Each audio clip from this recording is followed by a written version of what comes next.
So, back on the topic of food intolerances versus food allergies, remember a food allergy is a damaging immune response. So, you're going to be in need of a doctor, you're going to be in need of an EpiPen right away. You're going to need some kind of medical attention. Whereas a food intolerance is actually the body's inability to properly break down and digest whatever it is that you're eating or whatever kind of medication that you're taking.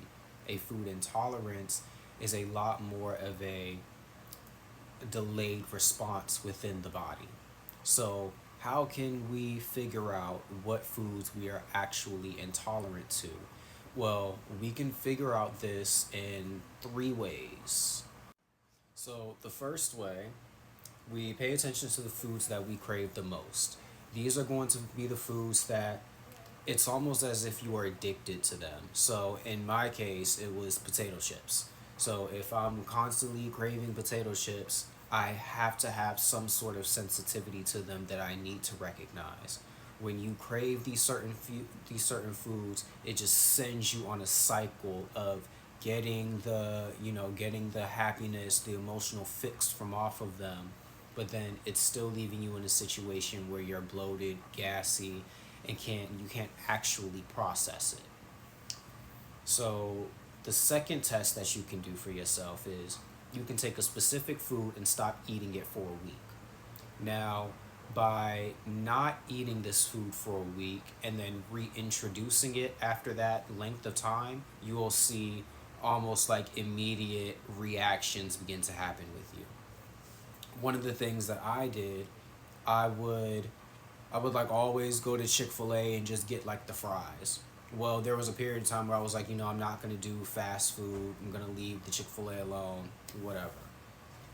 Well, I just so randomly happened to stop by Chick-fil-A out working, and I grabbed fries from there, and immediately halfway through the box is like the nose is stuffy, coughing, you know, runny nose, mucus everywhere. That's the immediate response that you're looking for. Not that one specifically, but something along those lines to say, like, okay, whatever the fuck is in these potatoes or the peanut oil that they're using clearly is not something that I can tolerate, so it's gonna have to kick the can again. And now, step three that you can take for yourself, and this is one that you're really going to have to begin to listen to your body and pay attention to yourself, is you pay attention to your psychological and emotional states. Intolerances are going to cause you to ebb and flow between anger, irritation, sadness, depression, anxiety. They're going to have you going all over the place. And the anxiety and the feelings that you're dealing with, they're not a result of your circumstances. They're not a result of the argument that you just got out of. It's actually a result of you being intolerant to the chemicals that are in the food. So you think something like Popeye's chicken, Chick-fil-A sandwiches, all these chemicals that they use really just to get the food to smell good and not taste good.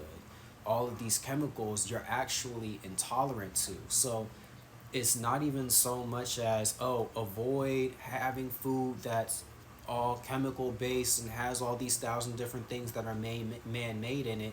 It is the actual fact that you're unable to process it. So you're sent on a constant cycle of, you get the argument, you eat the food, you can't tolerate the food. Now you're jumping back and forth between anger, depression, and anxiety. And like I said, it's not a result of the argument. It's actually a result of the food that you're eating. For more information about this article and other articles in relation to health and nutrition and even food and recipes, you can check out my link tree in my bio and just go right over to my Substack where I've got plenty of free articles that you can get into.